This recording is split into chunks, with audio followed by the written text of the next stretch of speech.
Disclaimer, ang kwentong ito ay hango sa mga kwentong bayan at mga paniniwalang lumaganap sa iba't ibang bahagi ng Pilipinas, partikular na sa rehiyon ng Bicol.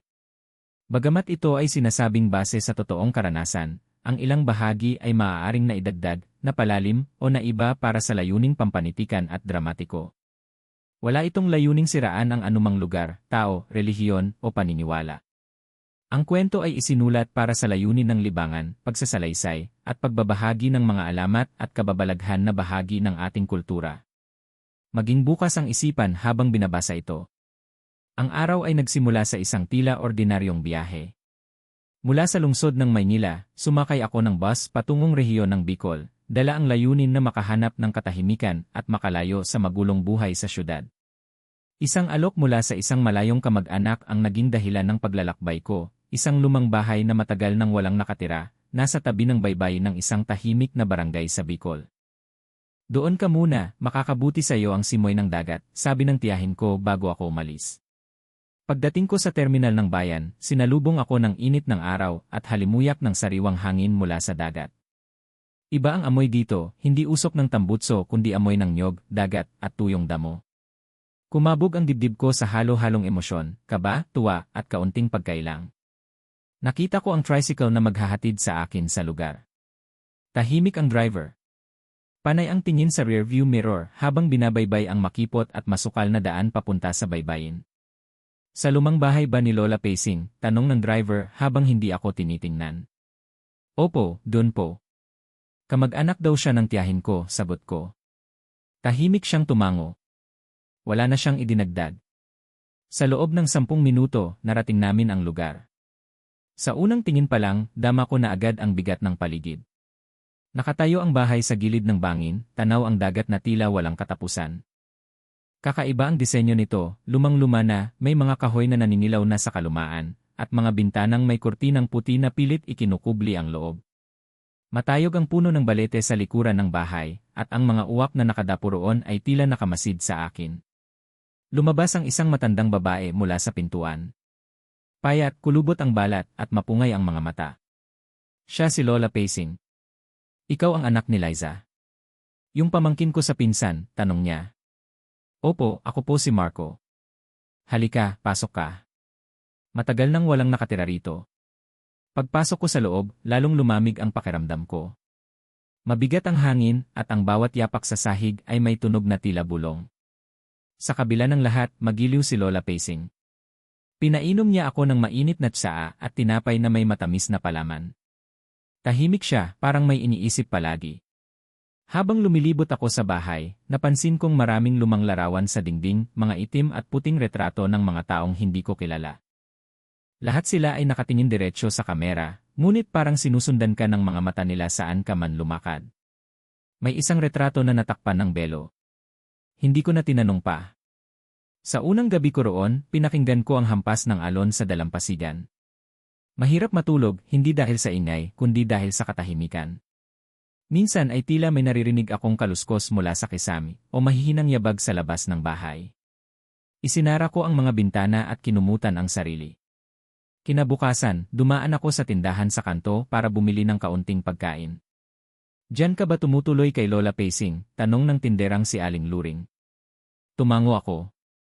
Matagal nang walang nagtitiis dyan. Basta pag sumapit ang 12:00 ng gabi, huwag ka nang lalabas ng bahay. At huwag mong bubuksan ang bintana pag may kumatok. Nanlamig ako. Bakit po? Wala naman, sagot niya. Pero ang mga mata niya hindi nagsisinungaling. May itinatago siya. Pagbalik ko sa bahay, napansin kong si Lola Pacing ay nasa likod bahay, nakatingin sa puno ng balete. Tila may inaantay. Lumapit ako. Lola, anong tinitingnan nyo? Huwag kang palaging nag-uusisa. Minsan, ang hindi nalalaman, hindi nakapipinsala, sagot niya. Hindi ko alam kung babaliwalain ko o isa sa puso ang sinabi niya. Pero sa gabing iyon, muli kong naramdaman ang presensya ng kakaibang bagay. Parang may aninong dumaan sa bintana ko. May aninong payat, mahaba ang buhok, at may mga matang pulang-pula. Napaupo ako sa kama. Hinigpitan ko ang pagkakasara ng mga pinto. At doon ko muling narinig ang mga yabag sa bubong kasabay ng malamyos, ngunit malamig na boses, "Uwi na tayo, Pacing." Simula ng gabing iyon, nagbago ang takbo ng aking damdamin habang nananatili ako sa bahay ni Lola Pacing. Hindi na ito simpleng bakasyon sa probinsya. May mabigat sa paligid, may hindi matahimik. Hindi ko man agad maipaliwanag, pero unti-unti, ang katahimikan ng baybayin ay parang naging kulungan ng mga tanong at pangambang hindi ko inaasahan. Kinabukasan, maaliwalas ang langit. Tila walang bakas ng kakaibang nangyari noong gabi. Si Lola Pacing ay abala sa pagwawalis ng bakuran, habang ako naman ay nagsimula ng mas malalim na pag-obserba sa kanya. Napansin ko na kahit mainit ang araw, nakasuot siya ng makapal na damit na itim. Hindi siya lumalabas ng bahay kapag tirik na ang araw. Lagi rin siyang may dalang maliit na sisidlan ng langis na may mga halamang tila galing pa sa bundok. Hindi ko mawari kung ano yon, pero may amoy itong mabango pero mapait. Sa isang pagkakataon, nakakita ako ng isang matandang lalaki sa tabing dagat. Palaging nakaupo, nakatanaw sa alon. Nilapitan ko siya at nagpakilala. Ako po si Marco. Dito po ako tumutuloy kina Lola Pacing. Napatingin siya sa akin. Matalim ang kanyang mata, parang pinapana sa loob ang aking kaluluwa. Sa lumang bahay. Sa may punong balete, tanong niya. Opo. Sa baybayin po mismo. Pinsan daw siya ng lola ko. Tumango siya, mabagal. Alam mo ba kung sino ang kapatid ni Pacing? Napailing ako. Hindi po. Tahimik lang siya. Hindi rin siya masyadong nagkukwento. Tumikhim ang matanda. May kapatid yang si Pacing. Si Berta. Minsang ginabi ang isang matandang babae sa palengke, at sa mismong gabi rin yon, nakita sa bubong ng simbahan ang isang nilalang, may mahahabang kuko at sumisipsip ng dugo ng isang itim na manok. Kinabukasan, si Berta ay biglang nawala. Sabi ng ilan, kinuha. Sabi ng iba siya ang aswang. Hindi ko alam kung matatawa ako o matatakot. Mga alamat lamang iyon, di ba? Mga kwentong pantulog para matakot ang mga bata. Ngunit sa bawat detalye ng kanyang kwento, parang nabubuo ang koneksyon. Si Lola Pacing. Ang gabi-gabing yabag sa bubong. Ang malamig na tinig sa dilim. Kinagabihan, muli akong nahirapang matulog. Ang bawat kaluskos ay parang nagiging boses. Parang may pabulong na, bumalik ka na, kapatid, sabay tayong babalik ni. Sa tuwing lalapit ako sa bintana, nawawala ang tunog. Ngunit ang aking paningin ay laging nakatuon sa punong balete. Tila may gumagalaw sa anino nito. Sa hapunan, napagpasyahan kong tanungin si Lola Pacing. Lola, may kapatid po ba kayo? Napahinto siya sa pagsandok ng kanin. Ilang segundong katahimikan. Tumingin siya sa akin, malamig ang titig. Bakit mo na itanong, malamig niyang sagot. May nakausap po kasi akong matanda sa tabing dagat.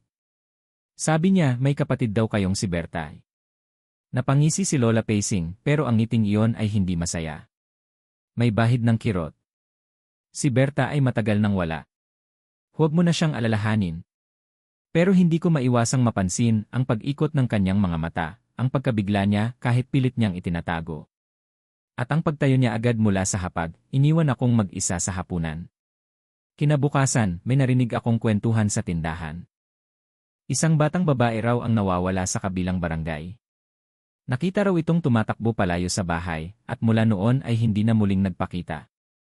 Kasabay nito, may isang baboy na patay na lang na natagpuan sa bukid, tuyong-tuyo ang dugo, walang sugat. Parang sinipsip. Luma na ang ganitong kwento, pero ngayon, nangyayari ulit. Ang mga mata ng mga tao, tila nagtuturo. Kay Lola Pacing. Tahimik lang siya, pero palaging present sa mga eksena ng takot. Hindi siya isinasangkot ng direkta, pero siya ang palaging napapagitnaan ng bulong-bulungan. Gabi na naman. At kagaya ng mga nakaraang gabi, hindi ako agad nakatulog. May kumatok sa bintana. Mahinang pagkatok, parang kinakalabit lang ang salamin.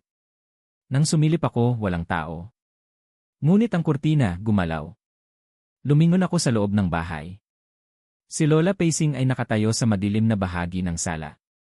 Nakatingin sa akin. Huwag mong binubuksan ang bintana kapag may kumakatok. Pero Lola, may tao yata sa labas. Dapat po siguro, sinabi ko ng huwag. Umalinggaw ang kanyang sigaw sa loob ng bahay.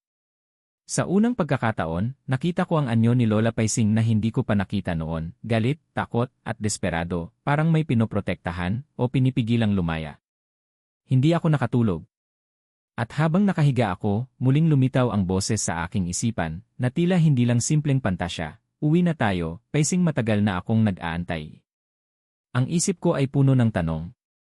Sino si Aling Berta? Ano ang tunay na ugnayan niya kay Lola Pacing?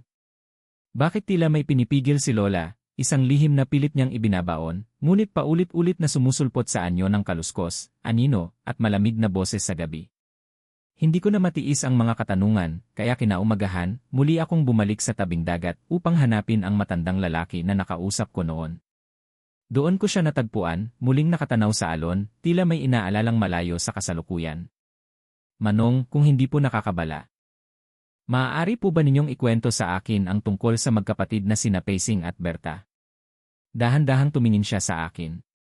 Sa kanyang mga mata, naroon ang alaala ng isang lumipas na kasaysayan, isang kasaysayang pilit nililimot ng buong barangay. Ah, sila eh. Mahinang sabi niya. Matagal ng kwento yan. Baka hindi ka na makatulog kapag nalaman mo. Kahit na po. Mas mabuti nang alam ko ang katotohanan kaysa sa mabuhay sa takot na walang pangalan. Tumango siya. Bumuntong hininga saka nagsimulang magkwento. Noong bata pa ako, maliliit pa sina Pacing at Berta. Magaganda sila, mga dalagang kinainggitan sa buong barangay. Si Pacing tahimik at mahinhin.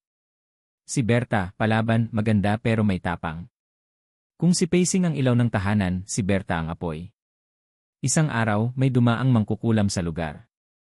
Isang babae na naglalako ng halamang gamot at sinasabing may alam sa lumang dasal at lihim ng kalikasan. Interesado si Berta. Mahilig siya sa kakaiba. Minsan, nakikita siyang nasa gubat, sumasabay sa matanda. Hindi kalaunan, unti-unti siyang nagbago, hindi na siya nakikihalubilo sa mga tao, gabi na kung umuwi, at minsan ay nawawala ng ilang araw. Minsan, may batang lalaki na nawala. 3 araw siyang hinanap, hanggang sa natagpuan ang bangkay niya sa paanan ng bundok. Patay. Tuyot. Walang sugat, pero parang sinipsip ang laman. Isang saksi raw ang nakakita kay Berta sa paligid ng bundok noong araw na iyon, nakatayo sa ilalim ng punong balete, may hawak na itim na manok, habang may sinasambit na salitang hindi nila maintindihan. Gabi ng Biyernes Santo, sa bubungan ng simbahan, may nakita raw na nilalang na lumilipad. Itim, payat, mahaba ang buhok. Kinabukasan, wala na si Berta. Pinuntahan siya ng mga taong bayan, pero iniwan na raw ni Pacing ang bahay at nagtungo sa tabing dagat. Bumalik si Pacing mag-isa. At simula noon, hindi na muling nakita si Berta. Pero gabi-gabi, sa kabilugan ng buwan, may naririnig pa rin silang tila tinig na tumatawag, Pacing, uwi na tayo. Natigilan ako sa pagkukwento ng matanda. Hindi ko alam kung ano ang mararamdaman ko, awa. Takot? Pagdududa? O lahat ng iyon ng sabay-sabay? Bumalik ako sa bahay. Sa may sala, nakita ko si Lola Pacing, tahimik na nakaupo habang inaayos ang mga lumang larawan sa altar. Lumapit ako at pinagmasdan ang isa sa mga larawan, 2 batang babae, magkahawak kamay, magkamukha, pero magkaiba ang ngiti. Isa ay may inosente, isa ay may lihim. Lola, mahinahon kong sabi, siya po ba si Berta? Hindi siya tumingin sa akin. Tumango lang siya, dahan-dahan. Parang pilit niyang hinuhugot ang lakas para magsalita. Kapatid ko siya. Kalaro. Kasama sa lahat. Hanggang dumating ang gabi na pinili niyang sumama sa dilim. Anong ibig niyong sabihin? Nagustuhan ni Berta ang kapangyarihan. Ang kontrol. Sinanay siya ng isang matandang babaylan, hindi para gamutin, kundi para kumuha. Hindi ko siya napigilan. At ako ang naiwan. Pero Lola, buhay pa ba siya? Tahimik si Lola. Ngunit ang kanyang mga mata puno ng luha. Ang katawan ay maaaring mamatay. Pero ang kasunduan hindi basta nawawala. Lalo na kung hindi na isara. Dito ko unti-unting naintindihan, ang katahimikan ng bahay, ang mga tunog sa bubong, ang boses na tumatawag kay Lola, lahat iyon ay bahagi ng kasunduang hindi nabasag. Isa sa kanila ang bumitaw, pero ang isa, nanatili, nagbabantay, nag-aantay, nagbabayad. Minsang gabi, nakita ko si Lola Pacing sa ilalim ng punong balete, may hawak na kandila, at pabulong na may dinadasal. Hindi ko alam kung ito ay panalangin ng pag-asa o panawagan ng pagtatapos. Lumapit ako. Lola, gusto niyo pa po ba siyang bumalik? Saglit siyang tumingin sa akin. Sa kamahina niyang sinabi, gusto ko lang matapos na ang lahat. Simula nang marinig ko mula kay Lola Paising ang kanyang mga salitang puno ng hinagpis at pagtatapat, mas naging malinaw sa akin na ang mga nangyayari sa baybayin ay hindi basta katang-isip. Isa itong tuloy-tuloy na siklo, isang kwentong nagsimula noon pa, at patuloy na binubuhay ng mga aninong ayaw tumigil sa paghabol. Pagkatapos ng gabing nakita ko siyang nagdarasal sa ilalim ng balete, bigla siyang nanahimik. Hindi na siya lumalabas ng bahay, at madalas ay nakaupo lamang sa harap ng altar, pinagmamasdan ang mga larawan ng nakaraan. Ang katahimikang iyon ay hindi ginhawa, kundi tila paghahanda. Parang may hinihintay. Ako naman, habang tumatagal, ay mas nakakaramdam ng presensyang hindi ko maipaliwanag. Minsan, habang naliligo ako sa poso sa likod ng bahay, may mga yabag akong naririnig sa damuhan. Kapag lumilingon ako, wala namang tao. Isang gabi, nang dumaan ako sa may kusina, nakita kong bukas ang bintana.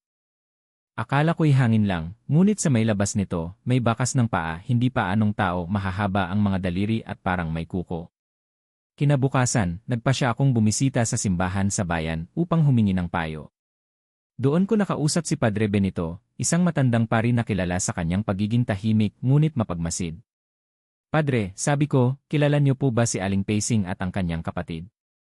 Tumango siya. Matagal ko nang narinig ang kwento nila. Mula pa noong ako'y seminarista, kinikilabutan na ako sa mga kwento ng mga matatanda tungkol sa aswang na naninirahan sa tabi ng dagat. Buhay pa po ba ang kapatid niya? Tumingin siya sa imahe ng santo sa altar bago muling nagsalita. Kung buhay man, hindi na siya gaya ng dati. At kung patay na, maaaring ang kaluluwa niya ay hindi pa rin payapa. Lumapit siya sa akin at binigyan ako ng maliit na botelya ng banal na tubig at isang dasal na Latin. Ipagdarasal kita. Pero tandaan mo, hindi lahat ng nilalang na nawala sa liwanag ay masama. May mga natali lang sa dilim at naghahanap ng tulay, isang paraan para makatawid.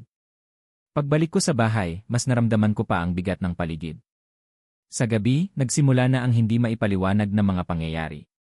Una, ang mga kandila sa altar ay kusang namamatay.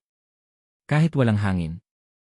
Pangalawa, ang mga gamit sa kusina ay natatagpuang nasa sahig sa umaga, parang may gumalaw. Pangatlo, si Lola Paising ay nagsimulang magsalita habang natutulog. Mahina, pabulong, pero malinaw, bitawan mo na ako, Berta, pagod na ako eh. Minsang gabi, narinig ko ang isang matinis na tili mula sa labas ng bahay. Tumakbo ako sa bintana, at sa dilim ng buwan, nakita ko ang isang nilalang sa malayo, nakaluhod sa buhangin, nakatalikod, ngunit may buhok na mahaba at gusot. Sa paligid niya, may mga uwak na nakapaligid. Isa-isa silang lumilipad, paikot-ikot sa kanyang katawan. Tumakbo ako palabas, dala ang bote ng banal na tubig. Ngunit nang malapit na ako, bigla siyang nawala. Parang usok na nilamon ng hangin. Pagbalik ko sa bahay, sinalubong ako ni Lola Paising. Anong ginawa mo? Galit niyang tanong, may luha sa mga mata. Huwag mong gambalain ang gabi. May oras ang liwanag, at may oras ang dilim.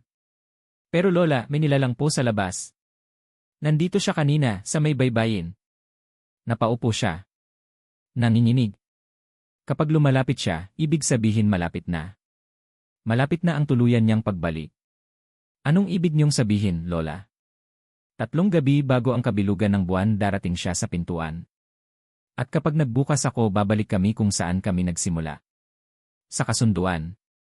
Sa sumpa. Simula noon, binilang ko ang mga gabi. 1, 2 hanggang sa dumating ang 3 gabi. Tirik ang buwan at ang paligid ay tila huminto. Walang hangin, walang huni ng kuliglig, wala kahit alingawngaw ng alon. Lahat ay tahimik.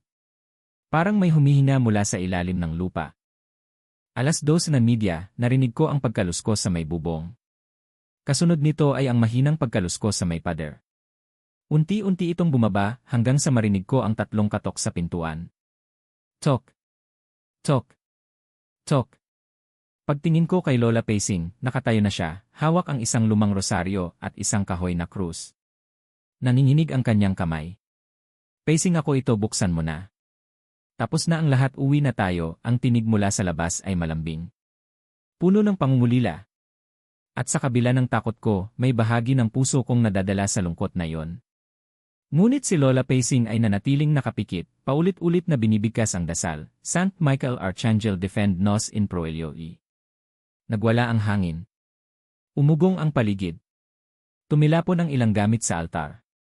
Ang pinto ay halos mabuwal sa lakas ng 3 sunod-sunod na hampas. Tok! Yee! Tuk! Ngunit hindi siya bumigay. Nanatili siya sa kanyang panalangin. At bigla katahimikan. Walang yabag.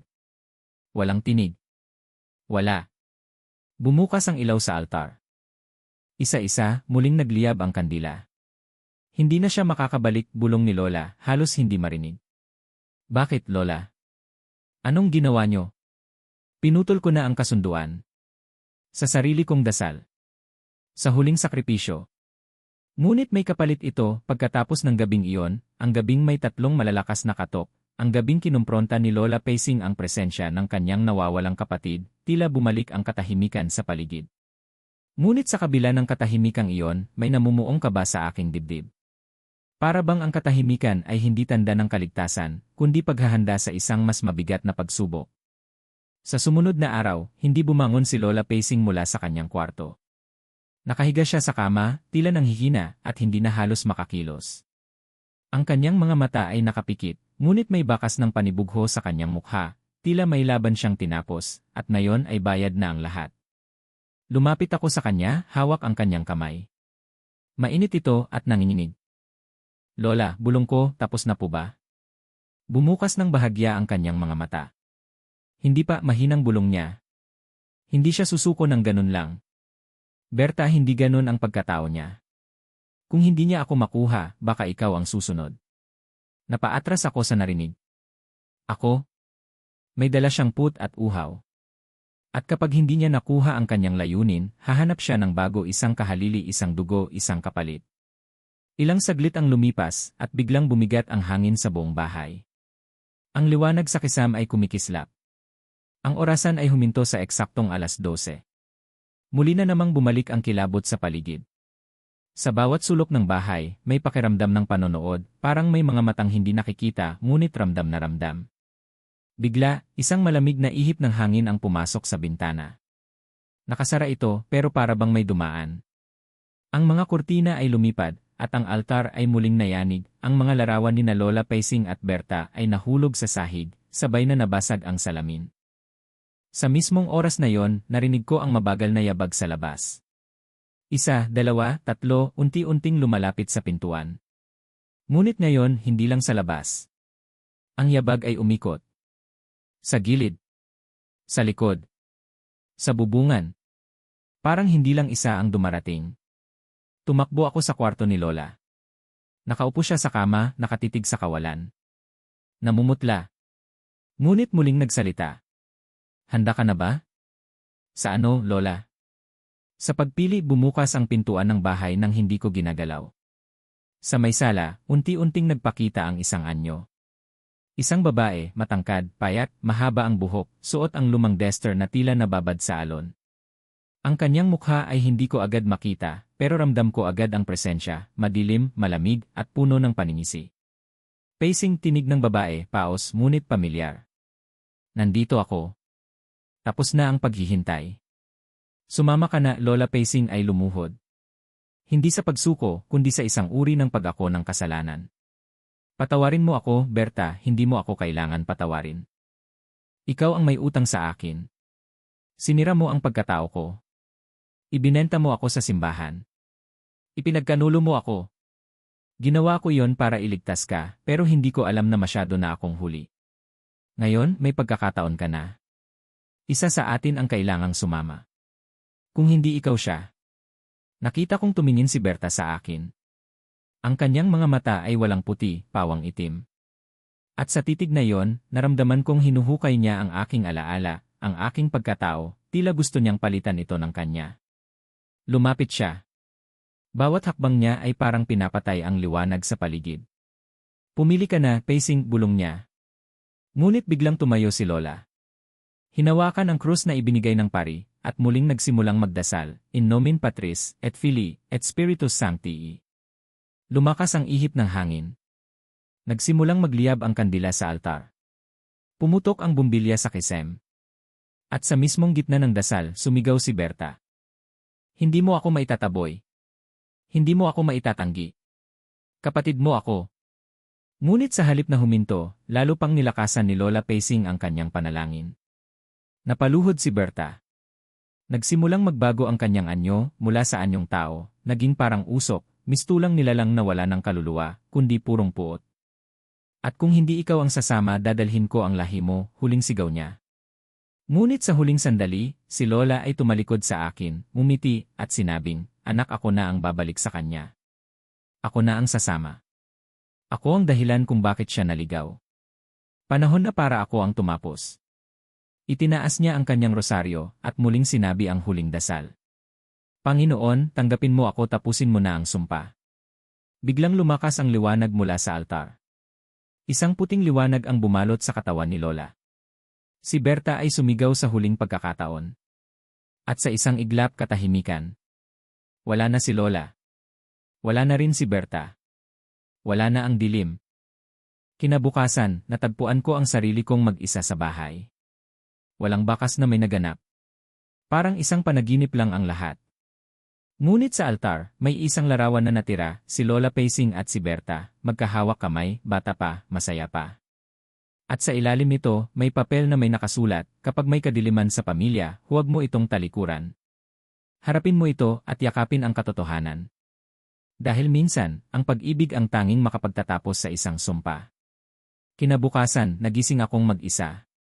Tahimik ang paligid. Wala na si Lola Pacing. Wala na rin ang mga tunog ng yabag, ang mga palahaw sa gabi, o ang presensya ng nilalang sa dilim. Sa unang pagkakataon mula nang dumating ako sa baybaying iyon, ramdam ko ang isang uri ng katahimikan na hindi nakakatakot, kundi payapa. Lumabas ako ng bahay. Maliwanag ang araw. Ang mga alon sa dagat ay banayad, tila nagpapahinga rin mula sa kung anumang puwersa ang dumaan sa gabing iyon. Ang hangin ay presko. Ang mga ibon ay bumalik sa pag-awit. Isa-isa na ring nagsilabasan ang mga kapitbahay, tila wala silang kamalay-malay sa nangyari. Sa may pasilyo, may natagpuan akong maliit na supot. Sa loob nito ay ang rosaryong ginamit ni Lola, isang piraso ng lumang sulat, at ang larawan nila ni Berta, na ngayon ay hindi na mukhang luma. Ang mga mukha nila ay malinaw, at tila pininturahan ng bagong alaala. Binuksan ko ang sulat. Ang sulat kamay ni Lola ay medyo nanginginig na, ngunit buo pa rin ang kanyang mensahe, mahal kong apo, kung binabasa mo ito, tapos na ang laban. Hindi mo kailangang matakot. Ang sumpa ay pinutol na. Ngunit ang alaala, ang aral, at ang dugo ay mananatili sa iyo.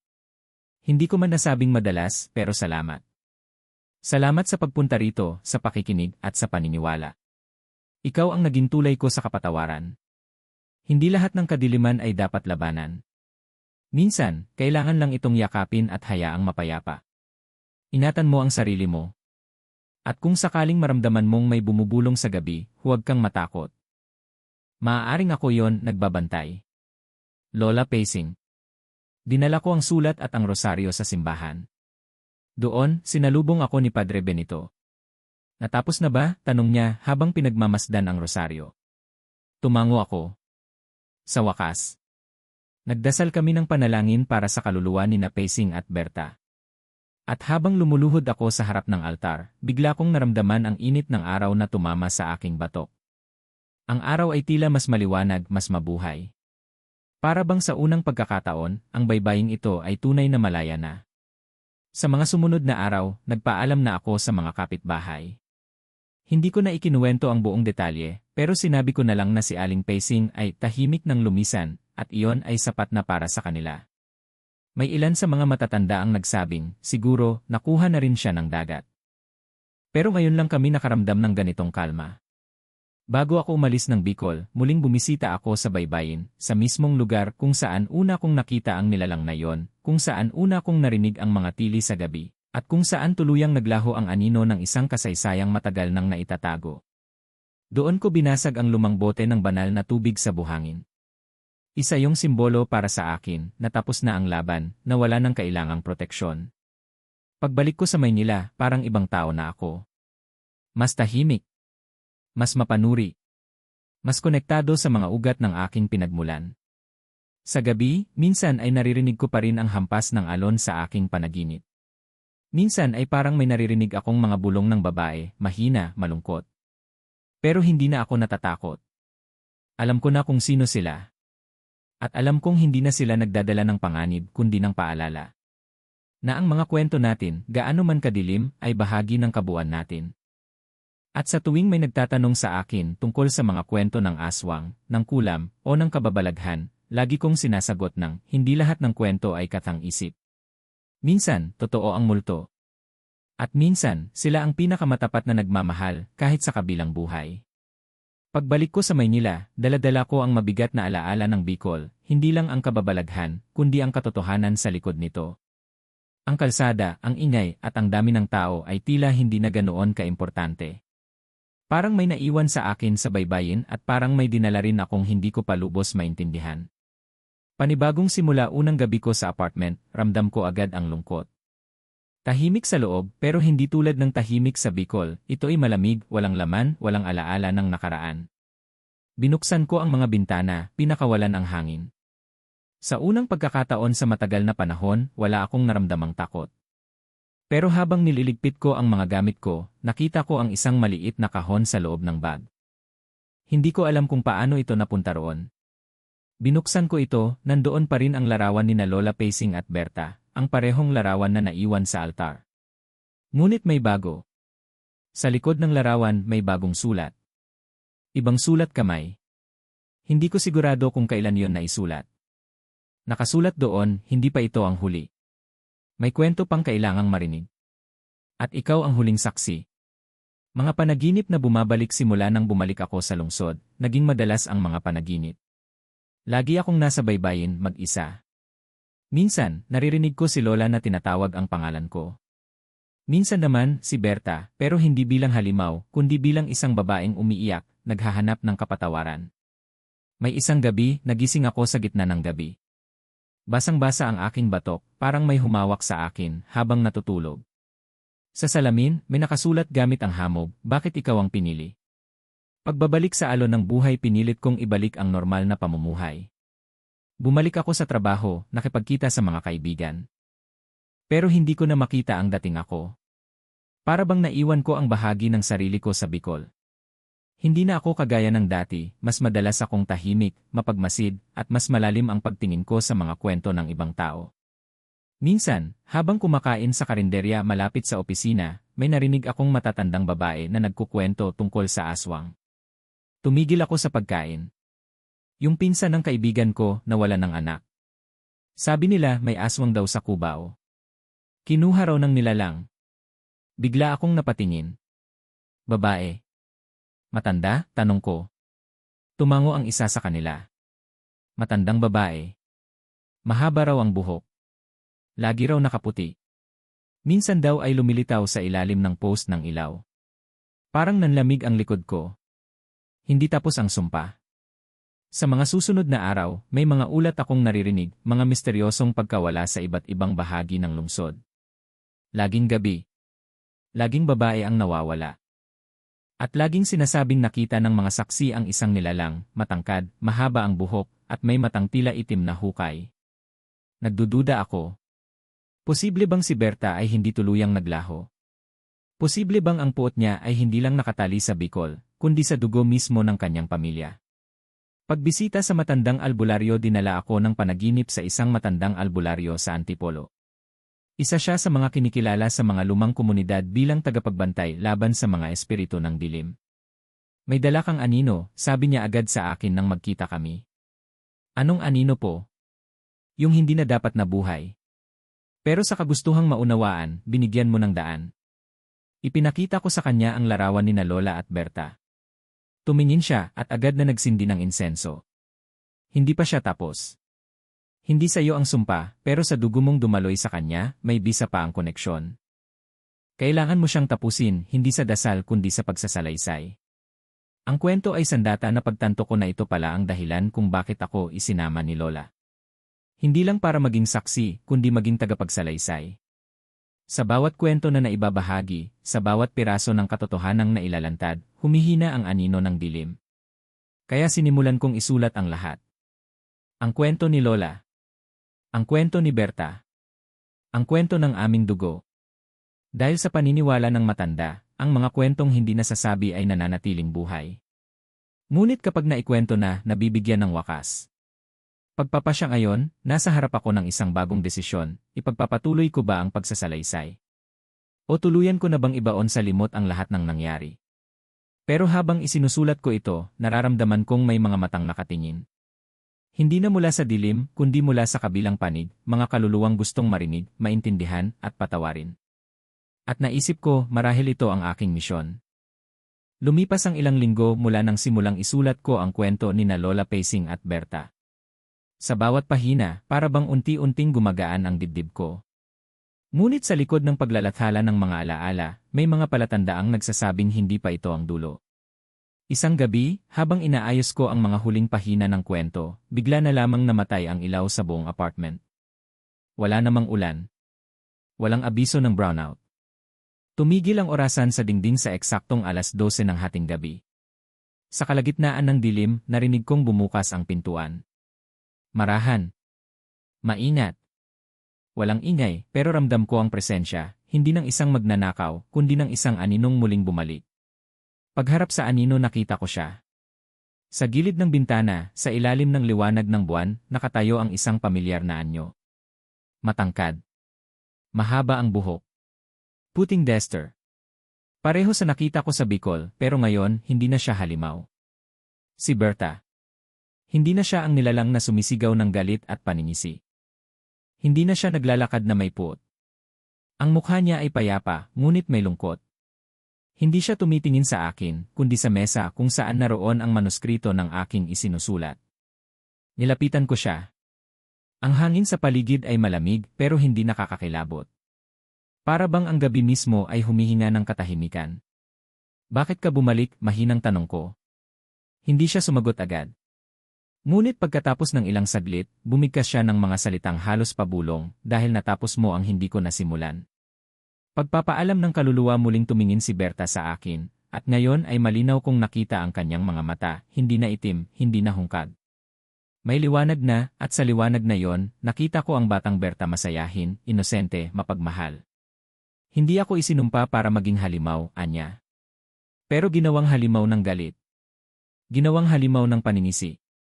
At sa lahat ng taon kong naglakad sa dilim, walang nakaintindi sa akin hanggang ngayon. Napaluha ako. Lola Pacing, mahal ka niya, sabi ko. Tumango si Berta, sabay tingala sa langit. Alam ko na ngayon. Pero ang puot, kapag inalagaan, lumalalim. Pero ang pag-unawa, kahit isa lang ang makaramdam sapat na para bumitaw. Lumapit siya sa mesa, hinawakan ang huling pahina ng kwento ko, at mahina niyang sinabi, ituloy mo. Hindi lang kwento namin ang kailangan mong sabihin, marami pa. Hindi lahat ng halimaw ay masama. Minsan, sila ang naging biktima ng mas malaking halimaw, ang lipunan, ang kahirapan, ang takot, at ang kasinungalingan. Ang pagtatapos ng sumpa, dahan-dahan siyang naglakad patungo sa pinto. Sa bawat hakbang, unti-unti siyang nagiging liwanag. Hanggang sa huling segundo, nakatingin siya sa akin, at may ngiting puno ng kapatawaran at pag-asa. At sa kanyang paglayo, isang huling bulong ang narinig ko, tapos na ang sa akin. Simulan mo naman ang sayo. Panibagong paglalakbay kinabukasan, nagising akong may bagong lakas. Ang apartment ay tila mas maliwanag. Ang orasan ay gumagalaw muli. At ang manuskrito sa mesa, kumpleto na. Lahat ng pahina ay buo. Lahat ng detalye ay naisulat. Ipinasa ko ang kwento sa isang lokal na tagapaglathala ng mga katutubong alamat at tunay na kwento. Agad nila itong tinanggap. Hindi nila alam kung bakit, pero may kung anong lakas at bigat ang dalang mensahe ng istorya. Ang kwento ay naipublish online at sa papel. Umani ito ng libu-libong mambabasa. May mga nag-message sa akin, iba't ibang bahagi ng bansa, na nagsasabing, ganito rin ang lola ko, may kwento rin kami sa probinsya tungkol sa ganito, salamat, dahil sa pagbabahagi mo. Naalala kong muli ang kwento ng nanay ko na hindi ko pinaniwalaan noon. At doon ko napatunayan, ang kwento ay hindi lang para sa nakaraan, ito ay tulay para sa paghilom, pagkilala, at paglaya. Huling pagninilay sa isang hapon, bumalik ako sa simbahan sa Antipolo. Doon ako nagdasal ng taimtim, hindi lang para kay Lola at kay Berta, kundi para sa lahat ng mga kaluluwang hindi pa nakakahinga ng malaya dahil kinubli sila ng takot at katahimikan. Habang nakaluhod, naramdaman kong may malamig na hangin na dumaan sa aking likod. Ngunit sa halip na kilabot, kapayapaan ang dulot nito. At isang mensahe lang ang pumasok sa isip ko, kapag naikwento mo na, wala nang dapat katakutan. Epilogo, isang babala, isang paalala ang kwentong ito ay hindi katang-isip. Maaaring may bahagi itong binigyang laya ng estilo ng pagsasalaysay, ngunit ang puso ng istorya ay totoo, ang mga kasaysayang pilit tinatago, ay kusang bumabalik hanggang may makinig. Kaya kung sakaling isang gabi, may marinig kang kaluskos sa labas ng bintana, huwag kang agad matakot. Baka hindi halimaw ang naroroon, baka kaluluwa lang na gustong marinig, maunawaan, at muling makilala. At tandaan mo, hindi lahat ng multo ay masama. Minsan, sila ang naghihintay ng pag-unawa. Na 28